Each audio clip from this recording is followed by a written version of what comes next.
They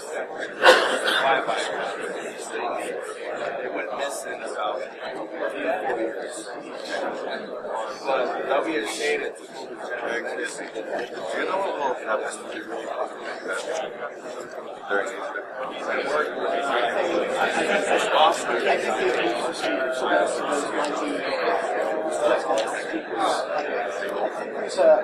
it's not stuff that we can do website.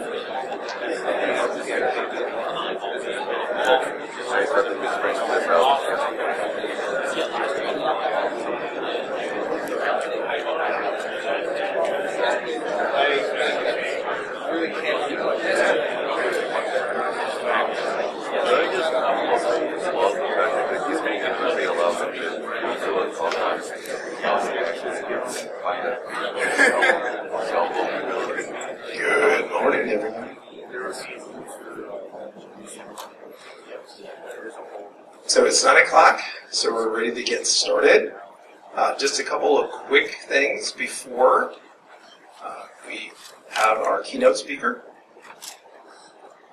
So you are sitting in track 1. I know it's confusing because it's ballroom number 3, but the numbers are reversed, right? So if you go 1 over, you're in track 2. That's also ballroom 2, by the way. That's the way math works. And if you go to the far ballroom, that is track number 3, but ballroom 1. Right? In terms of other things, all the talks are up here this year. And downstairs, 1 level, in multi-purpose room A, you will find competitions, and you will find just where you can have lunch, and you can kind of generally hang out there. Over across the hall in multi-purpose B, you will find our sponsors and also lockpicking and harbor hocking. So that's where all that is. And speaking of competitions, the competitions all start at 10 except for the OSINT competition. The OSINT competition will start at noon and you have to register for it. So go downstairs between 10 and noon and register for that competition if you want to participate. That competition runs from noon till 3. If you've never done an open source intelligence competition before, I recommend you try it. It's very low tech and it's a lot of fun. And you get to do creepy things like investigate people and find out all about them. Right? And so we have that. Other quick announcements. We have a talk here in this room at 2 o'clock. It says on your schedule TBA. That talk will be given by a representative from the FBI. So just letting you know that's what that talk is about. And the after party will be here in the Kerr Union from 6 to 9 tonight. We'll have Dual Core performing again this year, and also we'll have DJ Hayes with him as well. Where in the building? Here. Like here, out there. That's where. So, all right. With that said, I want to introduce our keynote speaker. We have our keynote is Alexander Muentz from the Leviathan Security Group, and he's up here from Philly. Some of you may know him already. Just a real quick story about Bloomcon and how it's named. I don't know if Alex knows this, but Alex puts on a little conference, what would you call it, a loose gathering of 40 to 50 miscreants or something like that? That's the nicer way to say it. Yeah. A very long-standing gathering of miscreants. So they've been going on doing that, I think, longer than DEF CON's been going on. DEF CON's 1 year old. Okay, so 1 year less than DEF CON. But that is called PumpCon, which happens around Pumpkin Day in the fall in Philly.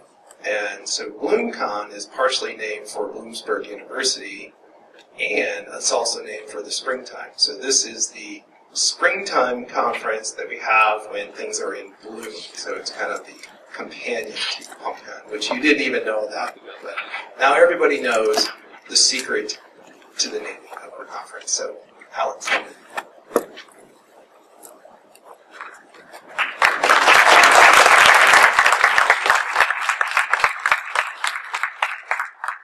First off, I'd like to great to start a talk with an apology, but normally, if you've caught my talks before, it's usually something having to do with the law or something doing with, I've done some talks on embedded systems or basic, like here's how to get into hacking. This is a conceptual talk, which I've given them before. Sometimes they're really good. I want to kind of explore something that I've been thinking about, and since Professor Polstra gave me the keynote and said, do whatever you want, I'm like, okay, I'm going to go with something conceptual. So, who am I? I'm a lawyer and a cybersecurity professional. Neither of those are in quotes now. I'm a senior security advisor at Leviathan Security Group, which means that my job is to go and improve security programs. If your company is like, wow, we're horribly immature, help. Or did the pen testers go through and stomp everything in your network? Maybe if you talked to me, I could have helped prevent that. It's not one thing that's wrong, it's the way you're thinking about this. So a lot of what I do is more conceptual. So disclaimer, while I am a lawyer, I'm not your lawyer. So none of this should be constituted as legal advice. Really, none of this is legal advice. I'm not speaking on behalf of my employer, my clients, the community at large. Don't dox me any more than I already have been if I say something you disagree with. So, that said, I've been wrong before.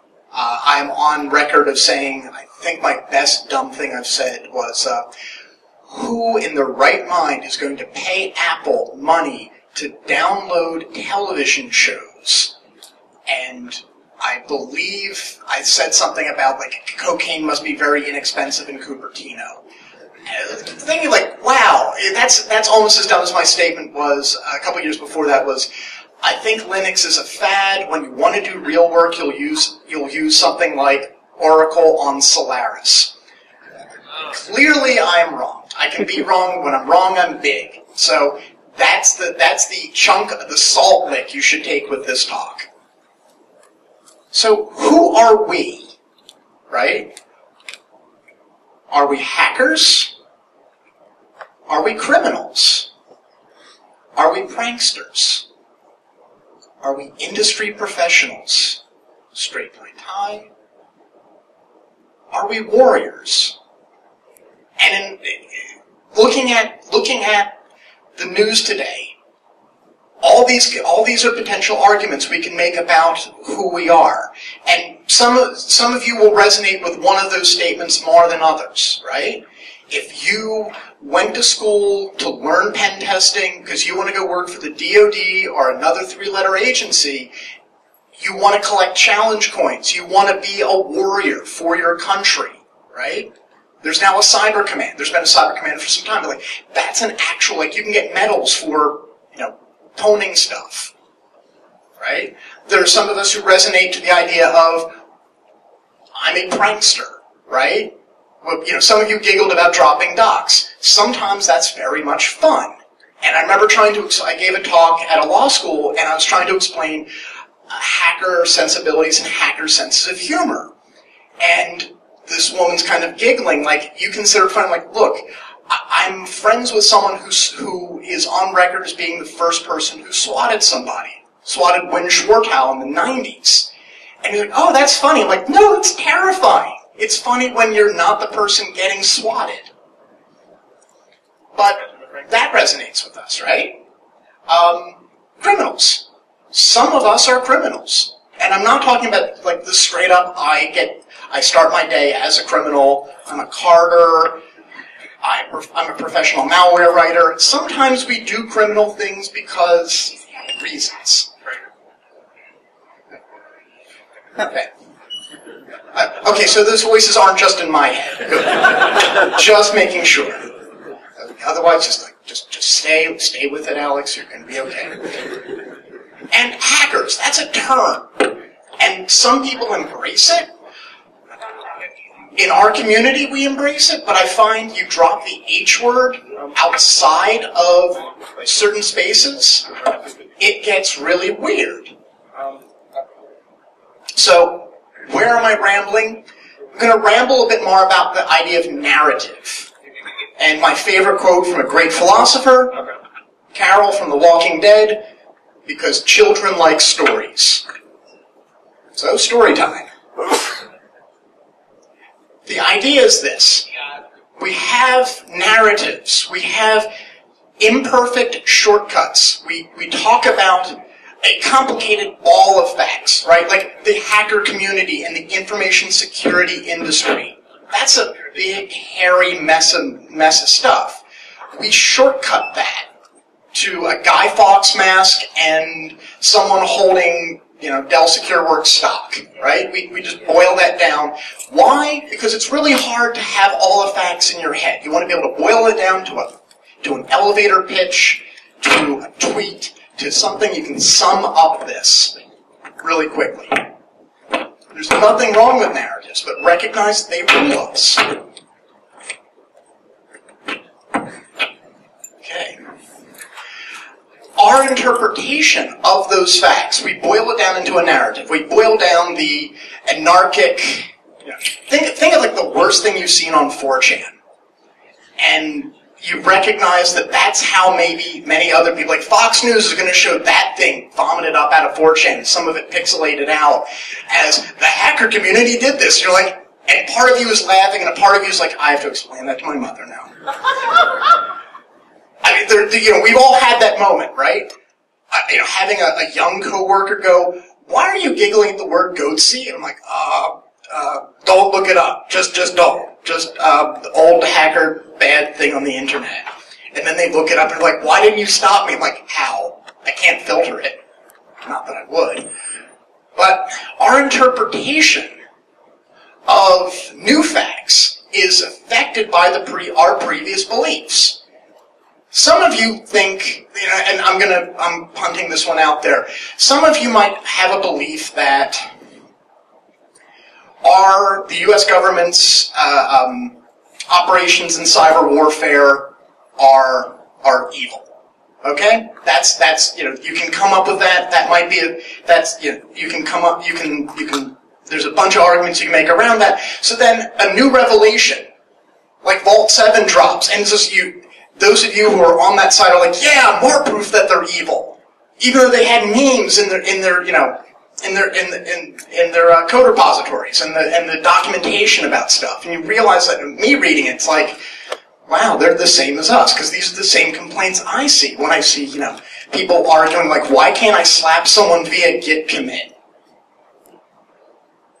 Some of you haven't yet wanted to slap someone via, why did you commit this code? I just want to smack you. What's the flag for that? So we interpret new facts based on our core beliefs. And it's really hard to move us out of that. It's really hard to move you from your position because you've already accepted that narrative. And presented facts. You base your ideas about what facts you've seen, not all the facts on the ground. If you haven't researched it, you might be able to continue going on ignorant as you like. And that's okay, because you can't know everything. Even if, you start with Wikipedia, and the problem with Wikipedia is you start with researching one thing, and next thing you know, I'm reading about, like, medieval Serbia. I don't know why it happens, but it always happens. Like, I wanted to look up something in ISO, went to Wikipedia.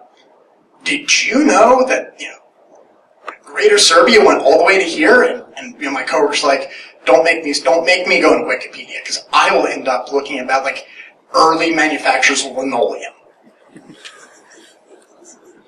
So, let's talk about narratives about us, right? Is this a community or an industry? And depends where you are and depends what con you're at, that flips both ways, right? Go to Black Hat and you see industry, because you see money getting made, or at least it looks like money's getting made. And every time I go to a con like that, I'm like, why am I not making more? Because you see some sales rep from FireEye or Dell SecureWorks, you're going, they have a much nicer car than I do. Huh, right? So it's an industry, man. People are getting rich and not me. Then you go to something like Hope, and you think, wow, a bunch of dirty hippies all talking about writing code. And I'm one of those dirty hippies, you know? I'm like, yeah, we're all cool. You can crash in my couch.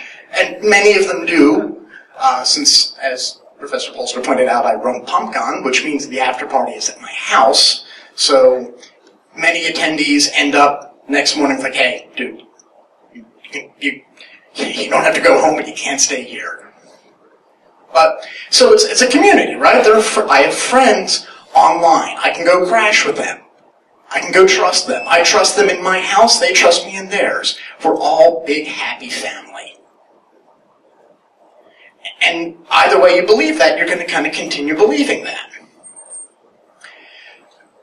Are we, in our roles, whatever that role may be within information security or cybersecurity, the hacker community, do we support existing hierarchies? Do you uphold the status quo? Do you play defense? Do you keep... if you do InfoSec for Bank of America, are you upholding their power as being one of the largest banks in the world? Not saying it's wrong, just saying, what is your role in this? Are you, instead, the outsider, looking for windows because you've got a lot of bricks? What do we believe about ourselves?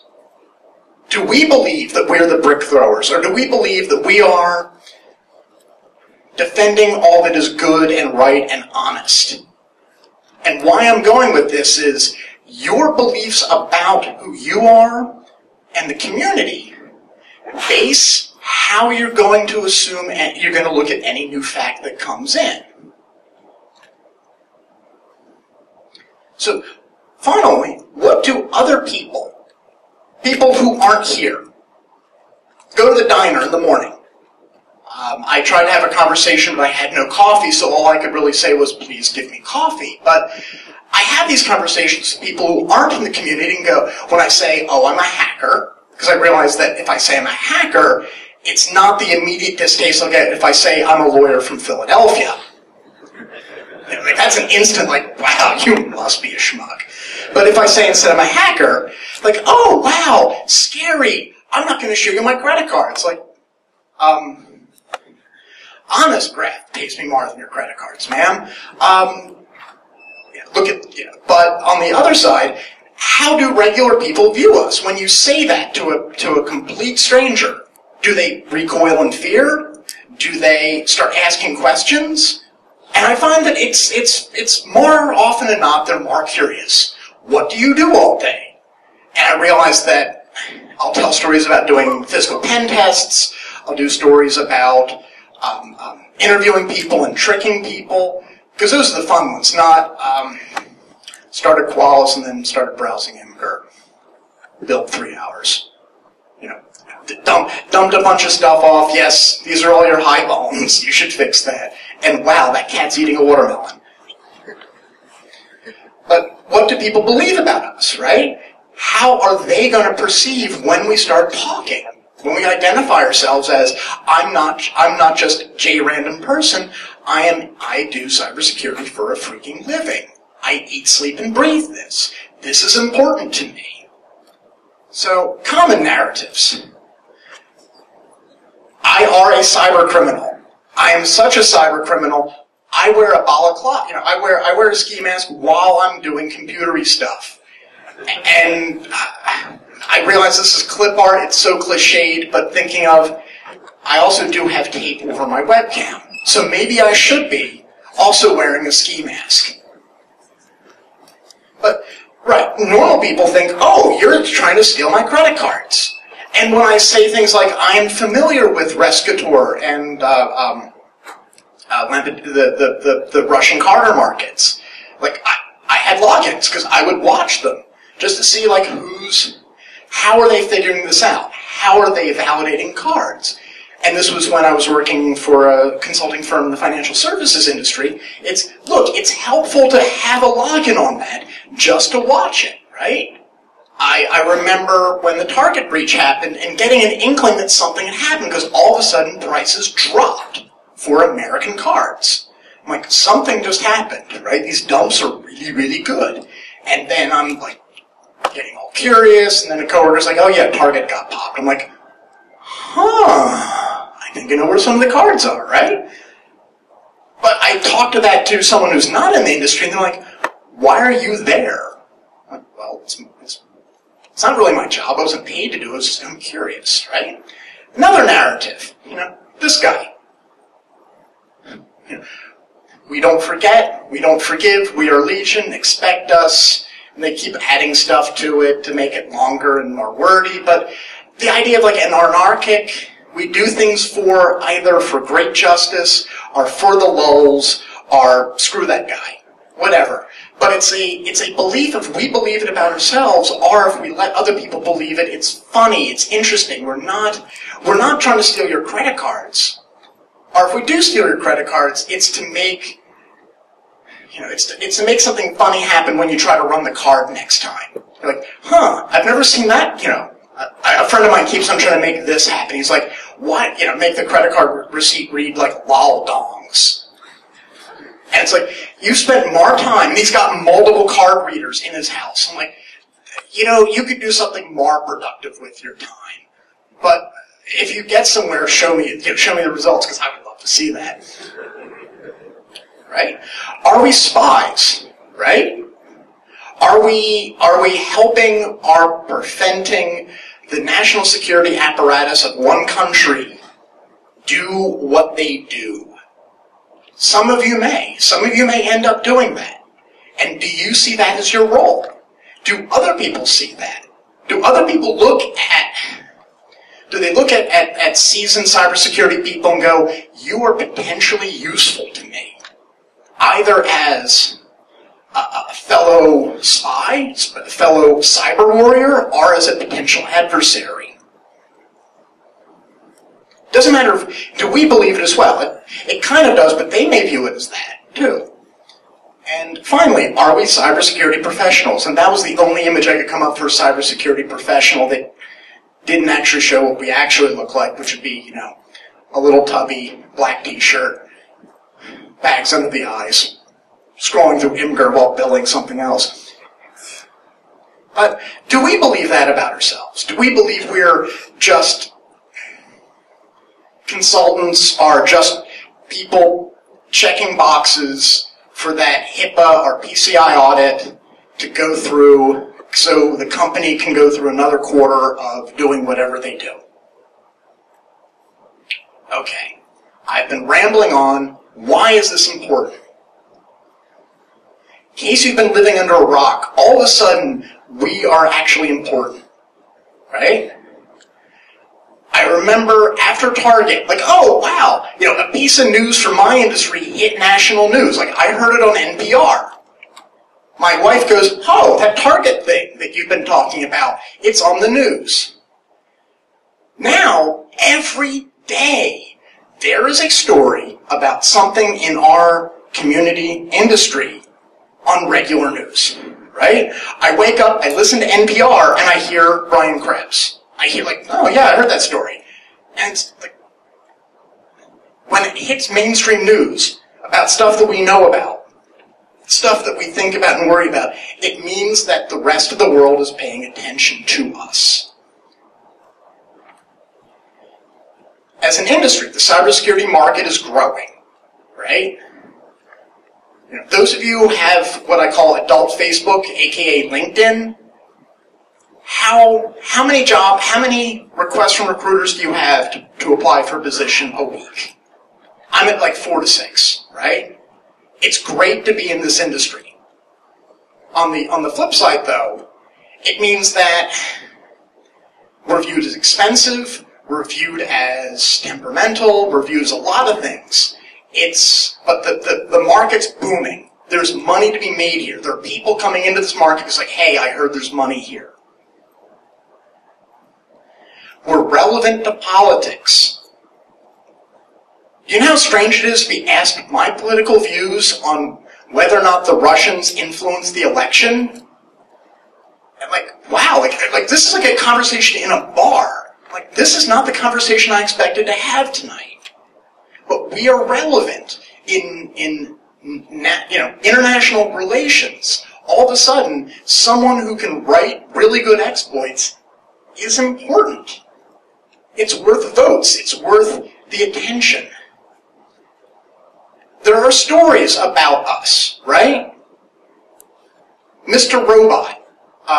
There's got to be a CSI about, what. I don't watch those shows because I'm annoyed whenever it's like, I've written the firewall to deconfigure all the malware, and I'm like, make the noise stop. This filter makes all the malware, it makes all the bad code turn red. Like, what is this? If I had that, I would just find that last bracket I'm missing, right? I don't care about oh, this is bad code. Like, can it just find the missing bracket? Can it find that bastard who put a semicolon in the wrong spot? That's what I want. Because I wrote this when I was distracted or tired or whatever. So, but there are stories about us. And some are really hyped. Some are fairly straightforward. But we're folk heroes, folk devils, heroes, villains, something. We're relevant. Like, I'm afraid that, we had, I remember in the 80s and the 90s, you had stories about young doctors doing great work, and then young lawyers, hot, sexy lawyers doing great work. I'm kind of dreading the next show where it's like, hot, sexy cybersecurity professionals doing great work, because it will not look like any of us. I'm sorry. I mean, not even in my fantasies. But there are stories about us. We're grist for the mill. Okay, still rambling. Where am I going with this? This attention isn't harmless, right? We are, our very outlook on life is sometimes simplistic. Sometimes our sense of humor is offensive. 4chan, 9gag, Reddit, the jokes we make amongst ourselves. And I'm not saying it's bad, I'm just saying the level of attention on us is potentially risky. The example I'm going to give is the Mirai botnet, right? One of our clients, not one of my shop's clients, a friend's shop's clients, got nuked by it. And I remember the lines where Akamai went, I'm out. Akamai, we can stop any DDoS. Yeah, no. We fell over. Okay. That was 3 or 4 people who came up and went, most DVRs, our video cameras online, have crappy security. I'm like, I knew that. And of course, I didn't have the big picture to think, because I remember, reverse engineering DVRs a couple of years ago and going, many of them have done things like active telnet ports with hard-coded credentials. And I thought, you could use this to erase the evidence on it, not, oh my god, there are millions of these things. I can just write a bot, and I have the biggest botnet ever. And the problem is that botnet you can't really pull out of because there's no real good way of pulling software out of these things. It's not like you have AV running on your $200 cheap-ass DVR. So I didn't see that part. But someone did, and they wrote a botnet that had nation-state capabilities. They could take a hardened website, a site that has their CDN across an Akamai or Prolexic and go, gone. Next step, they could take a small country offline. They could do a bronze night and go, sorry, I'm going to DDoS important systems and take you back to 1970. That's 4 people. Imagine that capability of wait a minute. We were just hacking around and we have superpowers. Didn't get bitten by a radioactive spider. We just found a hole, exploited it, and we have too much power now. Because nation-state capabilities result in nation-state attention. You and 3 of your friends sitting around, drinking beer, coming up with that and go, oh dear, I now have capabilities that People's Liberation Army or the U.S. National Security Agency would like to have. And I imagine negotiating with them is not like negotiating hey, I found a bug in your software, do you have a bug bounty? This is more like, we would like the information, and we're not going to ask nicely. So we get this attention. Like, when we have capability that is outsized for our ability to handle it. Now, all this attention, we're not the ones doing the talking. Very few people inside the community are getting the press to be able to say, let me explain how this works. Let me explain what the scope of this is. Because I'm thinking when I listen to NPR, and NPR is my judge for what are regular people listening to. It's government, it's Michael Hayden, it's Brian Krebs, it's other people, not people in so much the industry who are able to say and explain in a 30-second or 60-second soundbite, this is why this is important, this is what it means. And when you have other people talking about this stuff, they're going to use their own agendas are going to come out, right? An honest assessment about who dumped the DNC's emails gets covered by what you want the American public to believe afterwards, right? It's less about you had weak security and maybe you should have thought about that. That's my concern. Did it maybe affect the election? Maybe. I don't know. I'm not going to state that. But if you have an agenda, you're going to use that fact for your agenda. My agenda is I would like people to take security more seriously, right? Straight up. Simple one. I have no particular axe to grind politically, but because we're letting other people speak for us, we're letting their agendas come through, not ours. This will affect us. Because security is important all of a sudden, it will affect us because it affects our industry, it affects how we are viewed, and I don't think it will be necessarily beneficial. Okay, I'm halfway done. What we do is important to outsiders in a way that it wasn't 5 years ago. Outsiders don't understand, right? We eat, sleep, and breathe this stuff. Right? Like, I imagine half the people in the room, if I just say a few letters together, letters and numbers together, you know the rest of the statement. MS-067. Right? You know, I imagine half of you can explain exactly what that vuln is. And outsiders, their eyes will glaze over. What's the importance of it to the accountant in your company? You're not going to go into NetAPI, you're not going to go into remote code execution, you instead want to be able to say, like, this allows your computer to be somebody else's. And this is what it could mean, right? But they're interested. They want, because they don't care necessarily about the vulnerability, they care about how it affects the organization that you both share, how it affects them. And we're failing to do good outreach. When we try to talk to non-technical people, we often get shrill, we get excited, which is our nature, because someone's paying attention to us that isn't one of us, but we sometimes screw this up. And my observation here is better stories get their stories repeated. Going back to Carol from The Walking Dead, children like stories. Most people, when it comes to this, like a story. The good stories get repeated over and over again, even if they're lies, even if they're wrong. Because we sound like three people hanging around the comic book store arguing who could win in a fight, Spider-Man or Batman. Because we already know Superman and Batman. Like, there's a movie about that stuff now, so it's canonical. But we don't argue this stuff well. We don't present this stuff well to the outside world. So, outreach.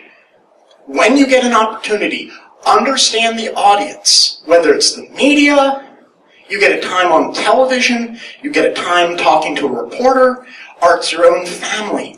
Recognize, try to figure out what their issue is, what their actual, I want to know this because it affects me, and explain it in terms they get. You can kind of teach them a little bit about stuff, but really it's, because no one cares. I liken this to the the kind of refrigerant in your refrigerator. Is it R134A? And most people's response is, it keeps the cold stuff cold. I think it's a Samsung. And that's the relationship most people have with technology. I don't care about my fridge until I drink warm beer. And then life sucks. Right? That's how most people view technology. I want the thing to work. I don't want you to bother me about antivirus, or DLP, or whitelisting applications, until I've been owned. And I still don't care about it, I just want it to go away. So you have to understand your audience when you're talking to them and go, let me break this into terms you can understand that are directly focused on your interest in why. And when you talk to them, you can be helpful or you can be cool. Way too many of us, me included, want to be cool. Because someone's paying attention to us. The number of times I've said and done things that have been stupid because it sounded cool, I need to learn to not do that. When you're talking to the media, when you're talking to family, coworkers outside of your silo, be helpful, even when it's painful, even when it seems that they're more dense than a block of wood. It's still, you have to explain, so we have to be better ambassadors for what we do. Know your story, and know the reason for it. Why are you saying this? Why are you trying to educate this person? What does the end result look like? They have better knowledge about this? You've been a useful ambassador. You haven't been super lead hacksaw. Because that's fun, but it makes you look like an idiot. You lost the argument even though you're cool.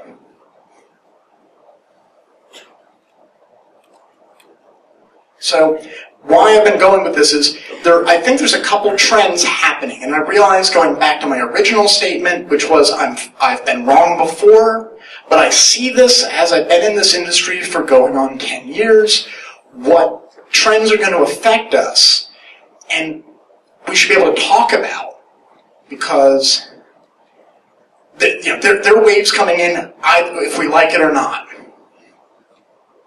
First is, there's always the fear of regulation. Government will come in because that will solve this problem, whatever that problem may be. Right? IoT. Well, we may have to have like a UL for IoT, Underwriters Laboratories. You can't plug this into a public network unless it meets these standards. Otherwise, your ISP will cut you off. Okay?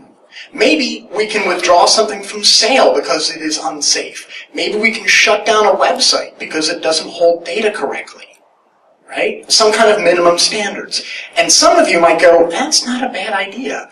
Others of you may rebel against that. Like, well, what if I want my Telnet-enabled root and enter system? I just like to fly like that, yo.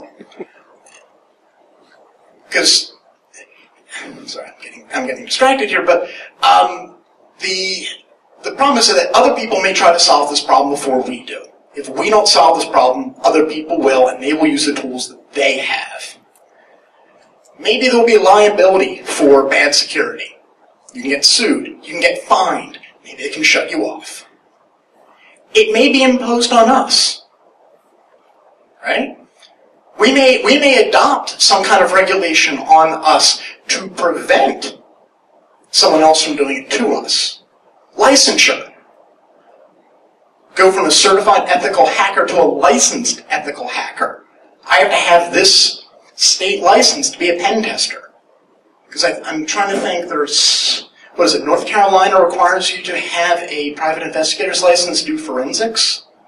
That might happen elsewhere. That may happen where you have to have some state license to be a authorized pen tester, and we won't accept non-authorized pen testers. We may adopt that as an industry standard just to prevent bad outcomes. Right? We want to protect our own industry. We may adopt this anyway. So other trends we might have to prepare for. Elimination. We may lose an industry because we have been ineffective in preventing the harms that we're trying to prevent, right? The example I'm going to give is physical security. Anyone here ever have their car broken into while it was parked in a parking lot? Okay. Do you still park your car in parking lots? Yes. You've accepted that was a risk. Someone may break into your car, steal your stuff, and break your window. You may just accept that as a risk. You may accept that, we may accept that breaches occur. Oh well, I got another breach notification letter. Yay. And that what we attempt to do for security is too much. It's too restrictive. The breaches are going to happen whether or not you put in DLP, install an IDS, adopt a NIST 800-53 aligned security program, all the kind of recommendations we make. Breach is going to happen anyway. If they want it, they're going to get it. So therefore, we don't need you. We'll demote the CISO, and we're done. Right? It's too expensive to keep you around. The breach is going to happen nonetheless. Maybe we'll just insure it. Nope. We could spend $1 million a year for a security program with all this stuff and these staff and this, this blinking light box and all that, or we can spend $100,000 a year for insurance. Good enough. We'll write a check to Hiscox or MetLife, and we're done. That's cheaper. Maybe just accept it. Just go on. Yep, that happened. What? Cost of doing business. Cost of doing business with your healthcare providers. Occasionally that weird rash you have ends up on 4chan with a meme attached to it. It's like, instead of I can have cheeseburgers, I can have itch cream.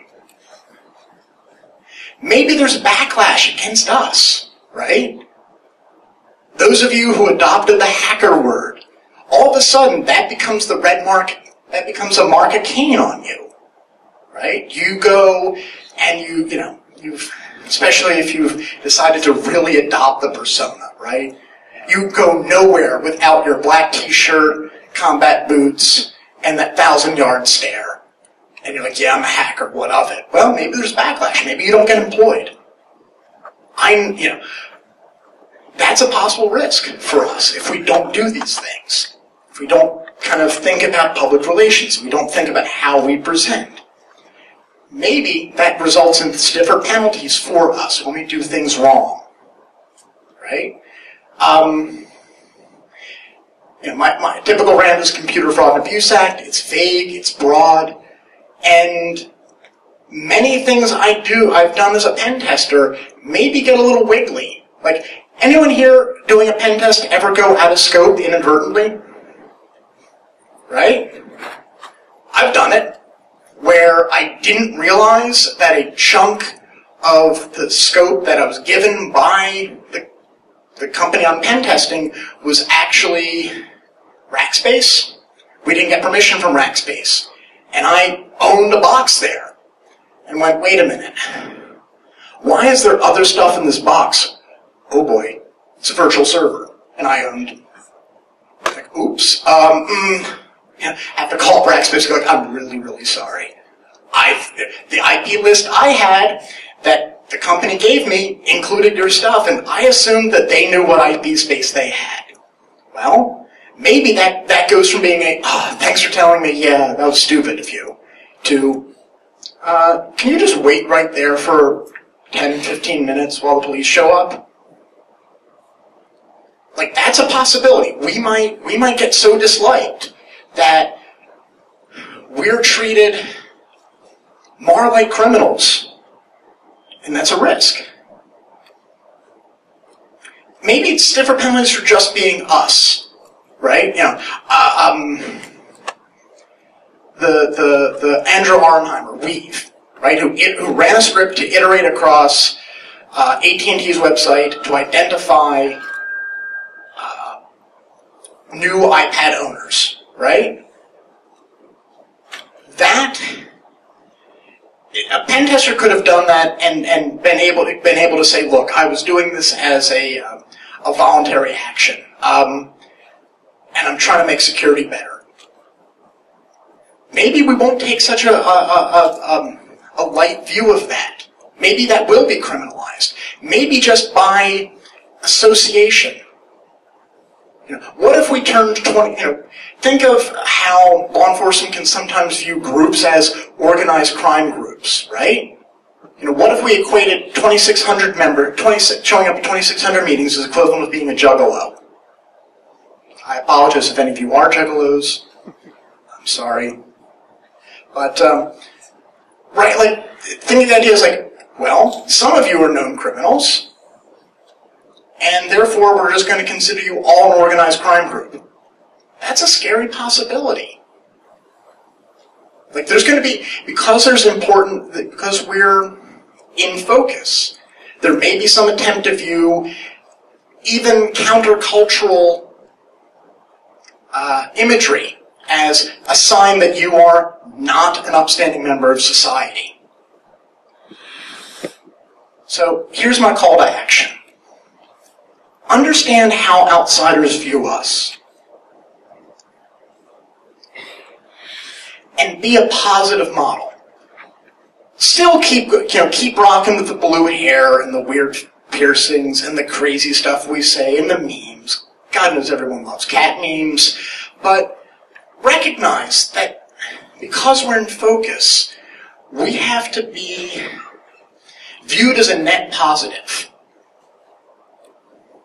Talk to people outside of our bubble, right? Talk to users, God forbid, right?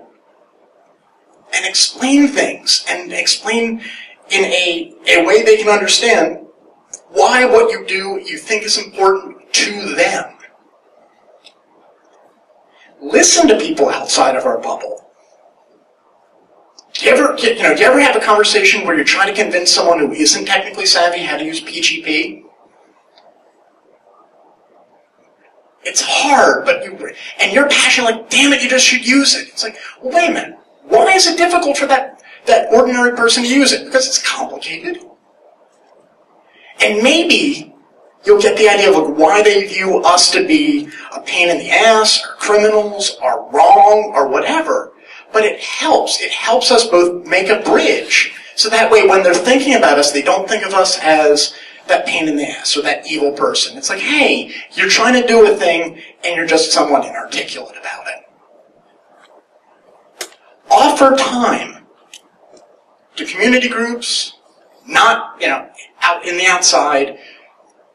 Journalists, be willing to explain things, right? Many times they want to understand this, but they want to take your 20-minute explanation and boil it down into 3 sentences, or sometimes 3 words. Be careful with your language then, because if it can be misinterpreted, it will be misinterpreted. When you talk to community groups, reach out and say, like, let me give you the 5 things about cybersecurity. Don't click that link. No Nigerian prince wants to give you money. It's useful, though, because those of you who have ever done a phishing exercise and you realize that everyone falls for fish, and I mean everyone falls for fish. I've got time for one short story. At a recent one I did. The CISO had a sense of humor and said, I'm sick and tired of hearing that IT staff are smarter about fish than regular people. So I want you to do OSINT against the IT staff of our Fortune 100 company, and I want you to fish them. And I did. And it rained domain creds for a week. I tricked them into thinking that we were doing a phone rollout. We're going to give them, this will date me, the new iPhone 5 or the Galaxy Note 4, I think. It's a couple of years ago. And all they had to do was enter their domain creds in this form and select which phone they wanted. And it looked like, one of those bad clickbait, pop-up ads. And I got domain creds. And the sad part was, these are people who had like root on core systems. It's like, you gave it to me because you thought I was going to give you a phone. And none of them should be fired, but it should be reminded, like, don't get arrogant when you think someone who has root on your boxes is not as greedy and, I'm not going to say lazy, but there's that instant, like, I have to do these 8 things, I'll do them all sloppily. But offer your time when you're doing, I'm trying to loop this back to, offer your time to people to remind them. Yes, you've heard this before, and I'm going to remind you again because after that phishing exercise, right, a week later, none of them fell for it. 6 months later, a few of them fell for it again. I mean, I changed it up. Offered different phones. But, right, it's a reminder. Go to your church group, go to your youth group, go to whatever community that you care about, and to say, like, look, you're not going to talk about O-Day. You might start the story with some cool story you've done, about a pen test or tricking people or doing something awesome and neat, and then you say, but look, 90% of the good hits are done by people not doing the basics. And those five pointers are helpful to remind them. And if they see a face of someone that they know, right? You play you teach, you coach their softball league, or you do something, or you drink with them, or whatever you have in common. Like, oh, yeah, I saw that in an article on the web, but that you're saying this to me, it makes it more real. And you're building a bridge, but you're also kind of making the world a little bit more secure. So offer your time. Not saying you have to donate a lot of time, but it's half an hour. And you'll make friends outside of the community who have other interests. They may show you something. So that's my rant. Got a couple minutes for questions if you have any. Oh, I've put you all to sleep. Everyone's being shy. Yeah. Did you have any, I guess I remember that the Chrysler Jeep Dodge vulnerability where their Uconnect was able to be hacked. Did you get any... I didn't really catch how much noise there was after that in the community because... You mean about car hacking? The question must be phrased as a question. Well, no, is there a feedback to that? Sure. I know. After that, I have at least 3 friends that their practice is now almost exclusively car hacking. They can't talk about it because the NDA that General Motors signs in you it's pretty much backed up with, if you ever leak any of this, we'll bury you. But yes. Are there people testing this stuff? Yes. Is there a site somewhere in eastern Pennsylvania that's a Faraday cage the size of a garage to test this stuff? Oh yeah. So yes, that was effective outreach, right? We're going to do some stunt hacking, and all of a sudden all the auto manufacturers are like, huh, it would really be hard to sell cars with all this electronic stuff. Yeah. Interested in liability for rent takers. Like with international law, especially like Eastern European countries, people might assume that their laws are going to get more strict as their cybercrime is like growing and growing. And at the same time, we have our organizations spreading internationally as well. So you might be a red team teamer for a U.S. company, but they have ample hosts in a country where the laws are extremely strict about offensive tools. They give you their profile, their IP range, and next thing you know, you're breaking stuff along or making it get extradited or something. Do you think there's a real risk there, or do you think the international operation this isn't there? I think there is a minimal risk. May it increase? Yes. usually a well-scoped, thought-out pen test scope.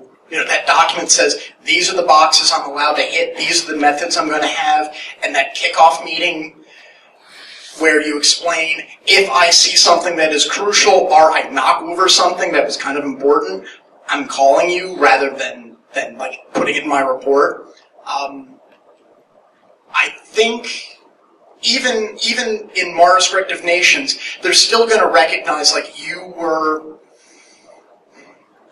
covered by some kind of permission. Now, of course, that gets weirder if the further you are from that model of I have been retained by the owner of this system and I have granted permission. Like the case I'm thinking of is a friend and a client of mine, one Sam Bone, who basically Google dorked for a specific kind of malware that would offer up FTP. It was like Zizix or something. I'm spacing on what it was, but he Google dorked for it and found installs across the United States. And what he would do is he would then figure out where this box was, who owned it, and call them up and say, look, your system got owned by this piece of malware, and it's offering anonymous FTP of whatever's on that box. And the case he ran into was he found one at a health system in Louisiana. And their response was not the, oh, thanks for telling us. That's awesome. Instead it was, why did you hack our systems? And he's trying to explain, I didn't, I just saw it. And it took a few iterations to get to the, I saw your door open. Does that analogy work for you? I poked my head in to see whose house it was. But I didn't kick your door down. I didn't take your stuff. It was like that when I got here. Going back to liability, though, because I realize I've completely missed the question. I think there's a going back. It's a question of what were you doing and why were you doing it. And courts may find that the very structured, I'm a pen tester working for you, is different than what Sam did, which is different than, say, what Weave did. I think I've got time for one more question. What do you think about Trump and the future of cyber? I'm not 400 pounds yet. I think whoever won was irrelevant in this question. Cyber is important, right? Like, all of our commerce is done that way. We're in the news. He will say different things than Clinton would have, but either way, budgets are going to go up. We're going to get more focus. I think we're good. Thanks so much.